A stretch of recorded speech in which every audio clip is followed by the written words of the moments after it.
Thank you very much. Excellencies, Mr. Secretary General, Mr. President of the General Assembly,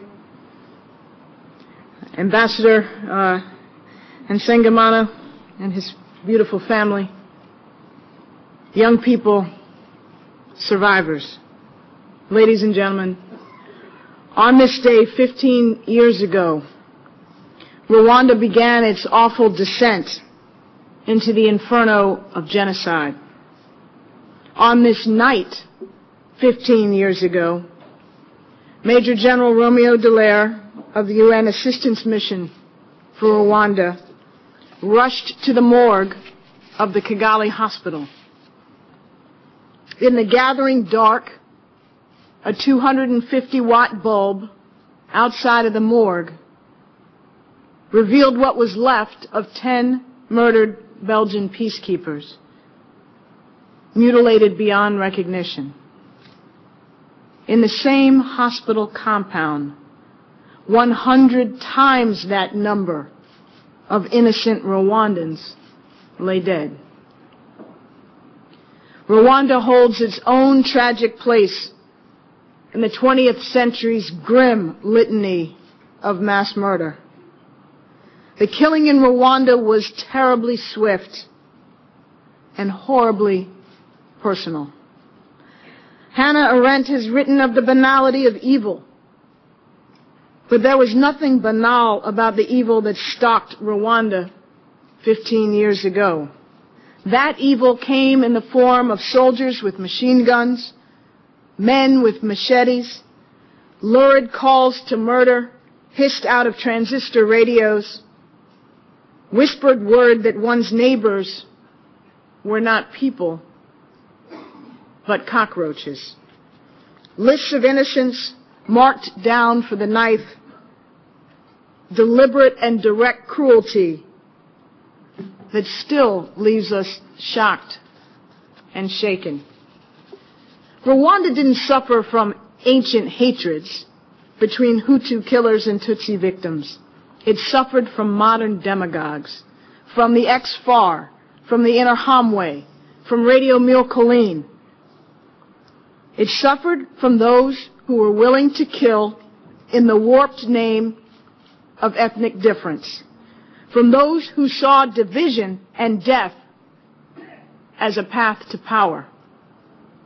And it suffered from an international community, international institutions, and individual governments, including my own, that failed to act in the face of a vast, unfolding evil. Nothing we can say can ease the grief of those robbed of their parents, their children, their hope in the future, their trust in humanity. Nothing we can say can bring the victims back.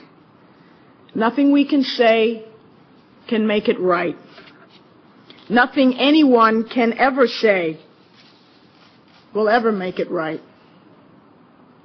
Today, what we can do, both for the victims and for those whose daily lives are still marred by the after effects of genocide, is to rededicate ourselves to our shared commitment to human rights and human dignity.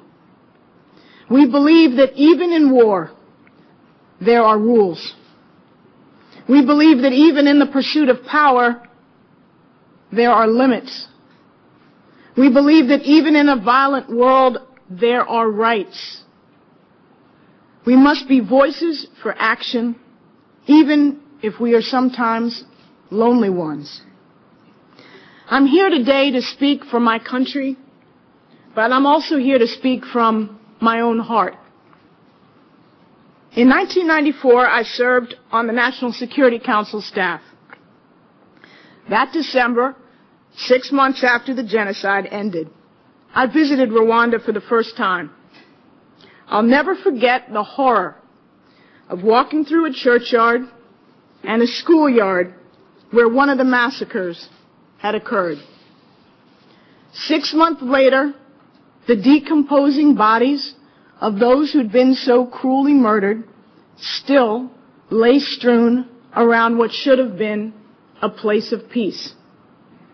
For me, the memory of stepping around and over those corpses will remain the most searing reminder imaginable of what our work here must aim to prevent.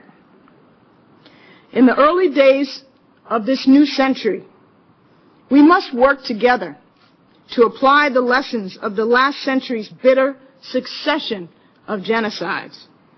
We must work together to mete out justice to the perpetrators. We must work together to build up the capacity of every region and of the world to respond surely and swiftly to mass slaughter. We must build up our collective will to respond when atrocities occur. And we must work together to prevent conflict before an ember becomes a blaze.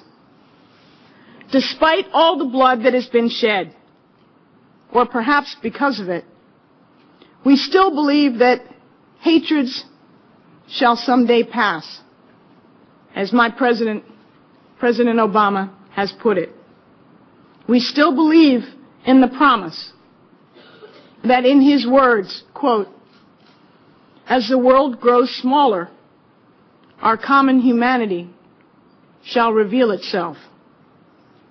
Until that day comes, we bow our heads to mark the memory of those who are slain, and we bow our heads to mark the sorrow of all who stood by. Thank you.